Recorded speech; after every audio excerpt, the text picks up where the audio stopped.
Hey, what's going on guys, and welcome back to another episode of the Bundesliga Career Mode. This is the 35th episode of the series, and we start today's episode off with a big second leg in the Champions League round of 16 knockout stage against Barcelona. After thrashing last season's winners of this competition in the first leg, the tie seems all but over, but it'd be naive to suggest that the great Barcelona would even consider waving the white flag, as they aim to show everyone exactly why they're one of the best sides in the world by trying to overturn this deficit. However, we know the odds are still in our favour, as we haven't conceded more than 2 goals in the game all season long. We also know that if we score just 1 away goal tonight, it will mean that Barcelona will have to score 5 on the night. Luis Enrique's team may be one of the best in Europe, but as no club has done that to us ever, I'll definitely consider going attacking at some point to kill off the tie. So come on Hamburg, let's avoid embarrassment by not allowing them to get back in the tie and get ourselves through to the quarterfinals. Well, it's time for the second leg, and despite us having that massive advantage going into this one, after winning the first tie by 3-0, this is Barcelona away at the Nou Camp, so if you expect us to just walk through to the next round, then you underestimate the character of this Barcelona side. They're a great team, and right from the off, they're going to be attacking us and trying to get back in this tie. So I've picked a very strong lineup. I'm taking no chances whatsoever, not resting all my players and playing the kids. No, this is a strong lineup here, and I am not taking any chances whatsoever. So Barcelona away, and this tie, believe me, it may seem done and dusted from the first leg, but it really isn't. Barca will be coming at us, hammer and tong, trying to get back in this tie, and I hope they don't, but you never know. His song for Barcelona picks a loose ball out. It's a great ball through, and harder Turan struck it on the volley first time. I think he should have controlled that really, and then swiveled on the turn, but instead wide the post. First chance for Barca, 14 minutes in, but we had it covered. It's all good. It's still 0-0. Sakai turns his man very well there, Sakai, and still Sakai, and still Sakai, and still Sakai, and what a run by Sakai! This is incredible, he's going all the way! Sakai straight at Farman, who turns him on for a corner. He just literally ran the length of the pitch and beat like 5 or 6 players, and I took the shot a little bit early. The adrenaline just got me there. I couldn't believe it. I was like, Sakai, Sakai, Sakai? What's he doing? That was incredible, but Farman had to make the save and turn it behind for a corner. They literally just let him run all the way. What a run, and he gets to the corner, Holtby to Correa. Oh, he couldn't control it, and Song gets it away. That was incredible from Sakai. Not going to try it again, I'll play it safe this time, but I couldn't believe that. He almost went all the way. Song, great ball to Messi here, and Messi running at us here. Lionel Messi inside back to Alex Song. Oh, what a strike, and Alex Song has put Barcelona in front 24 minutes in. And what a goal by the Cameroonian midfielder. He received the ball from Messi and just let fly. I stood off Messi here because I didn't want to commit and watch him dribble around Diekmeyer, but he gave it to Song and no one stuck with him. Alex Song had a free strike at goal, and I mean, I tell you what, Valente had a 9.9 in the game against Barcelona in the first leg. But if that shot was taken in the first leg, despite how good Valente was, he would have got nowhere near it. You can have 2 goalkeepers in the goal, not one is saving that. That is an incredible strike from Alex Song. And 25 minutes in, I did say at the start of the game, Barcelona will be attacking us right from the beginning, trying to get back in that tie.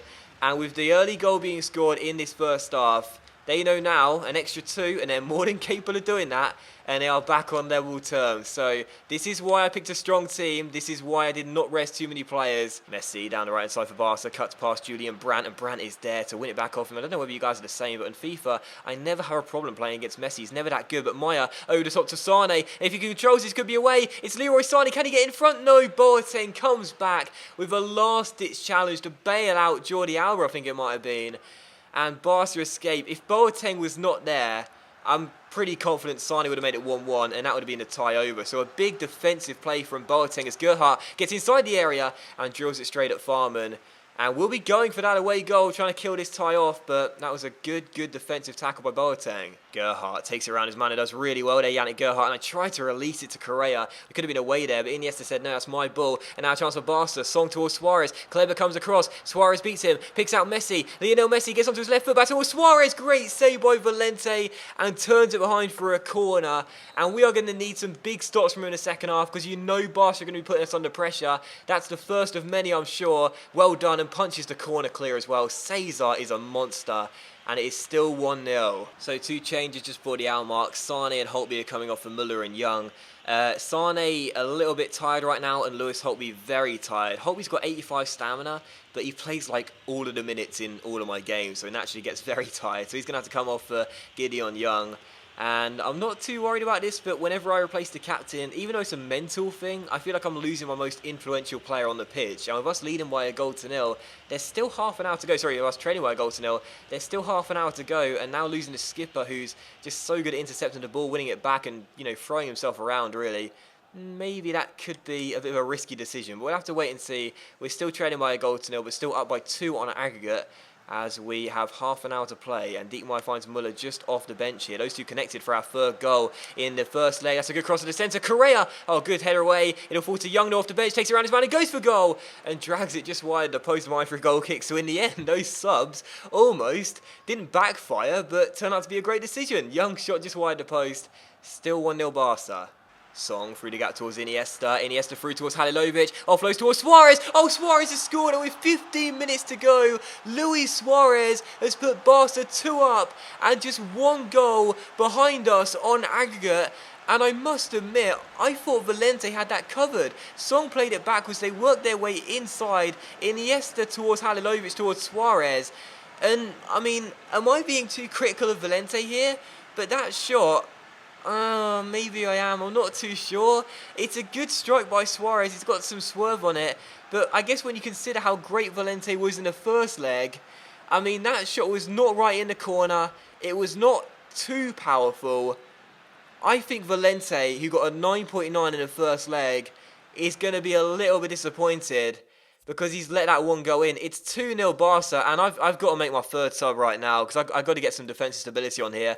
So Tar is on for Maximilian Meyer, and I'm going to stay on counter-attack, but I've switched to an ultra-defensive style now. I was previously on defensive, now ultra-defensive. And if Barca get another goal, I don't know what I'm going to do. Halilovic ball inside. Oh, Suarez knocks it down. No. Suarez turns, shoots, blocked by Tar just off the bench and clears it as well. What a decision that could prove to be to bring on Tar as we try and see out this game. And now Gerhardt and a chance on the break here. Correa offloads. Young back towards Gerhardt. We could seal the game here. He scored in the game against them in the first leg. Yannick Gerhardt cutting inside. Mascherano is there. Yes, Young wins it back and now through towards Correa and a chance to seal the game here and seal the tie. It's Correa. Mascherano is there. Through towards Iniesta. Ref, we've had more than 2 minutes. This is ludicrous. Where is the full-time whistle? Jordi Alba, they've got to go forwards. They've played it backwards. Mascherano, Boateng. Referee, where is the full-time whistle? That's got to be cut out by Brandt. It is temporarily. Halilovic, where is this full-time whistle? There it is. Final score. Barcelona 2, Hamburg 0, and relief at the Nou Camp because we've seen out the tie and we're through to the quarterfinals. But my goodness, did we make hard work of it. Barca scoring in the first half through Alex Song, and then for a long time we were very disciplined at the back. But Valente, I feel, could have saved the second shot from Suarez, but he didn't. I'm not sure whether I was being a little bit too critical. I'll be honest, I might have been. It's just on first glance here, I think the 9.9 was still fresh in my memory, the fantastic performance he had, and I was just thinking I probably should have stopped that, to be honest. He stopped harder shots in the first leg, but it doesn't matter in the end. We hold on to a 2-0 defeat, as crazy as that sounds, and I think the decision to bring Tar off the bench as well was a big one too, for that big interception late on in the game. So final score 2-0. Barca came out in this game, had 7 shots, 4 on target. We had 3 and 2. They had a bit more possession as well. 2-0 the final score, and we get ourselves through to the next round. Man of the match, not entirely sure. Probably Suarez, caused me problems all game long, and also got their second goal as well. So Suarez man of the match, but relief. Everyone take a deep breath. Everyone calm down. We knew that they were going to be coming at us, so we knew they wouldn't roll over. But we've got through to the quarterfinal stages. We did it the hard way, but we are through. And we beat Barcelona in the round of 16 over 2 legs. Second leg wasn't pretty, but we're there. So I'm going to simulate to the next day and see who we've got in the quarterfinals, live if you will, and see what team we've been drawn against. So I'm going to press X quickly, and then we'll know. Tournament prize money, there it is. Who have we got in the Champions League quarterfinals? Let's find out together who we're going to be facing. There are some good teams still left in it, obviously. We are going to be taking on, dun dun dun, who's it going to be? It is PSG. in the quarterfinals of the Champions League. Alright then, City take on Chelsea in an all-English affair. There's an all-Spanish affair, Valencia taking on Real Madrid, and Juventus face Atletico Madrid. Yeah, PSG in the quarterfinals. Am I happy with that draw? Well, I mean, it's not Real Madrid. That's who I really wanted to avoid. It's not Juventus. I faced them a lot in the Champions League. I mean, PSG, I mean, that's not an easy tie. It's not an easy tie, but it could have been worse, that's for sure. So it'll be PSG then in the quarterfinals. We'll be taking on Ibra and the boys, and hopefully we'll be able to overcome them like we do with Barcelona. It certainly wasn't pretty, but we're through to the Champions League quarterfinals by holding on and overcoming Barcelona by 3-2 on aggregate. That second leg really was a poor performance from me, but the most important thing was they only conceded 2 goals, and that puts us through to the next round where we'll take on the French side, Paris Saint-Germain. I'm still not entirely sure if I'm happy with the draw or not. There are some great sides still left in it, and of course PSG are one of those too, but I'm not entirely sure they were the side I would have wanted to face. Not facing Real Madrid was my number one priority. I'm glad we won't be doing that, but there are a couple of teams in there that I would rather have faced as opposed to the French champions. But we'll have to wait and see. The first leg will be coming very soon in the next episode, I do believe, and that will be played at the Volkspark Stadion. So look forward to that. It should be a very exciting tie as we'll try and go to the semi-finals in our first season in European football. But despite that, we had to put it behind us for the second game of today's episode here. The defeat to Barcelona was frustrating, but we still got ourselves through, so we were feeling pretty good about ourselves after the game, despite that being our first defeat in absolutely ages. We travel to take on Borussia Mönchengladbach though for our second game of today's episode, back in the Bundesliga, trying to keep this title race alive. And what a start to the game as well, because 31 minutes in, we'd opened the scoring. Maximilian Meyer heading in across from the right hand side and making it 1-0 to the away side. And Borussia Mönchengladbach this season, you may not have seen them on the league table. That's because this year they are very, very poor. They're only one place above the relegation zone, which is bizarre because they're a really, really strong side. They've got some really, really good players, and they were in the Champions League this season in real life. They are a really, really strong German team, so to see them struggling so much and just be 1 place even above the relegation zone is a bit bizarre. They're probably going to stay up because the 3 teams below them are just way off the pace this season, but either way, to be in 15th place is just an extraordinary position really for a really, really strong side. But regardless, to the lead through Maximilian Meyer, but the home side came back just a few minutes later. Thorgan Hazard, the brother of Eden Hazard, equalising for the home side in the 37th minute, cancelling out our goal in the 32nd, and 5 minutes later putting the home side back on level terms. So 1-1, and directly from kickoff we almost got ourselves back in front here. Leroy Sané went on a storming run, drills it into the centre, picks out Maximilian Meyer, and he should have got his second goal of the game instantly after Borussia Mönchengladbach got back on level terms, but couldn't hit the target with a free shot, and it went wide, the post and behind for a goal kick. Lewis Holtby then hit the bar there in the 42nd minute, but the score was still 1-1 as we approached half-time mark, and the final chance of the first half would fall here. We won ourselves a free kick, and Cesar Valente was stood over it. He's still yet to score a free kick goal ever since the start of the series, but you can see the training with Valente. I've got his free kick stat up to a 57, which is pretty impressive as we're still in the second season, and I'm sure he's going to score one at some stage. But as you can see with this free kick here on a stroke at the half-time mark, just before you were going to the break, he strikes it from range, 39 yards out to be fair. Doesn't go too far wide, but it does go off target behind for a goal kick. So I'm confident he will score one free kick goal in Season 3 or possibly even Season 4 at the very, very latest. But I know for sure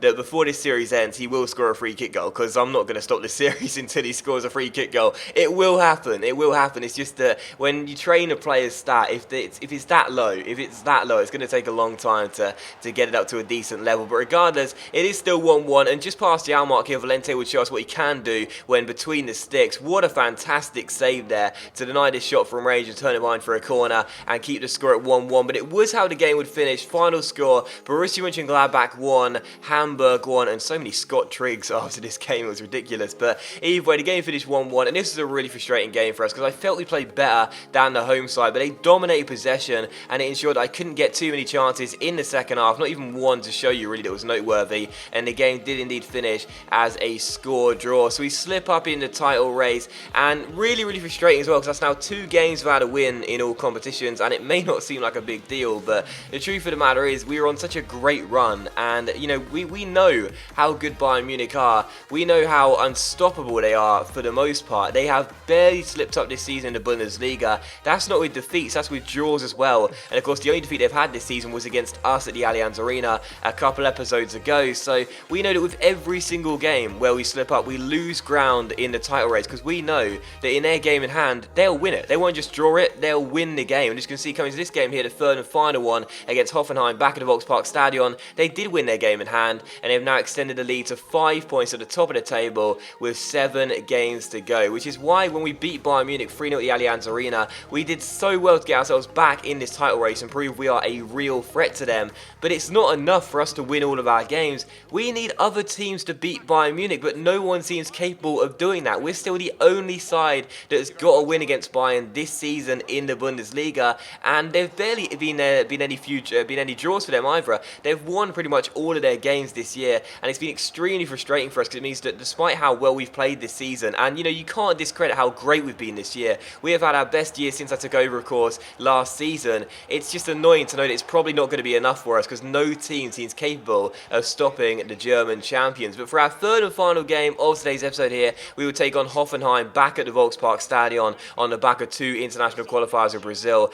We won both of those, and that does mean that we are going through to the World Cup in 2018. It was pretty much assured anyway when we took over, but regardless, we will go through to the 2018 World Cup, and that'll be the end of next season. So coming to this game against Hoffenheim here, what a great save by Valente to begin the game off with, and as we went on a counter-attack here, Correa won us a penalty. Cesar Valente will come forward, take it again, and also score once again. It's his 4th of the season, and Cesar Valente has now improved on last season's goal tally. He scored 3 last year from the spot, now he scored 4 from the spot. He's 7 from 7 in total, 100% record for Valente right now. I have to admit, despite his penalty stat not being the best, whenever he stands up to take one, I never feel nervous, I never feel pressured. I always feel like he'll hit the target and probably score as well, and that's been the case for every single penalty. 7 from 7. This guy is extremely composed when standing up from 12 yards. So Hamburg 1, Hoffenheim 0, Correa winning a penalty for us and Valente dispatching it. And 3 minutes after the restart here, well, what a disastrous start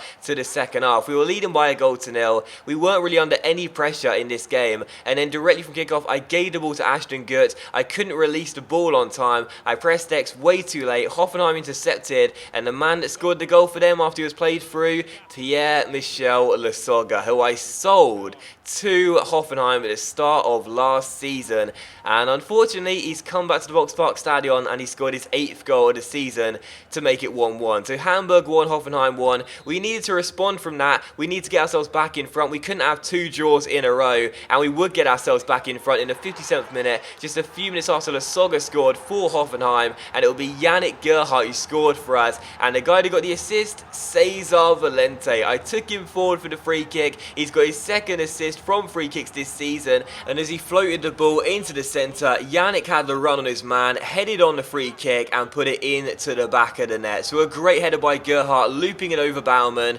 and Cesar Valente grabbing his 2nd assist of the season and getting an assist in this game to go along with a goal as well. Cesar Valente doing it all as he helps us overturn the goal that Hoffenheim scored and make it 2-1 to Hamburg as we get ourselves back in front. So Gerhardt with the goal, and this was a game where we had to show good character in as well, because after that draw to Borussia Mönchengladbach and after the loss to Barcelona as well, that was 2 games in a row in all competitions without a win. And although it may not seem like a big deal, we need to make sure that this run gets stopped immediately if we want to stay in this title race and also prove to Paris Saint-Germain in the Champions League quarterfinals we can beat them and advance to the semi-finals of the competition. So we had to respond in this game, especially after Hoffenheim got themselves back on level terms, and in the 76th minute, after a lovely break, we cap off a brilliant counter-attack with Julian Brandt finding Maximilian Meyer, and Meyer scores his 2nd goal in 2 games and ensures we will indeed get the 3 points as he runs to the corner flag, kicks it in celebration as we make it Hamburg 3, Hoffenheim 1. So an absolutely fantastic win for us here at the Volkspark Stadion.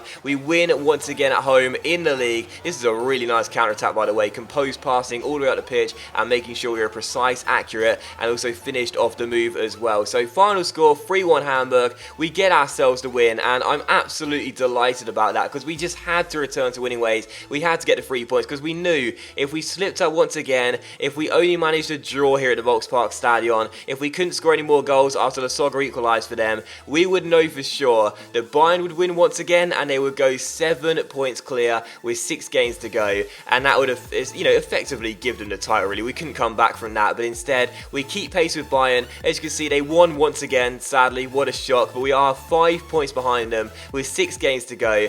The odds are still massively in their favour, that is for sure, but we're not giving up. We're staying in this title race. We're going to push them all the way, and we refuse to die, and we're going to continue to show why Bayern Munich need to watch out, not just this season, but for every season past that, because we are going to continue to press them and try and take away their Bundesliga crown. But that is going to end today's episode of the Bundesliga career mode, guys. So a big thank you for watching the video. Really hope you have enjoyed it. If you have enjoyed today's episode, then please do consider leaving a like. It's of course much appreciated and really helps the channel grow as well. Much love to you all, and I'll see you for the next episode of the Bundesliga career mode. We've got the Champions League quarterfinal first leg against Paris Saint-Germain very soon.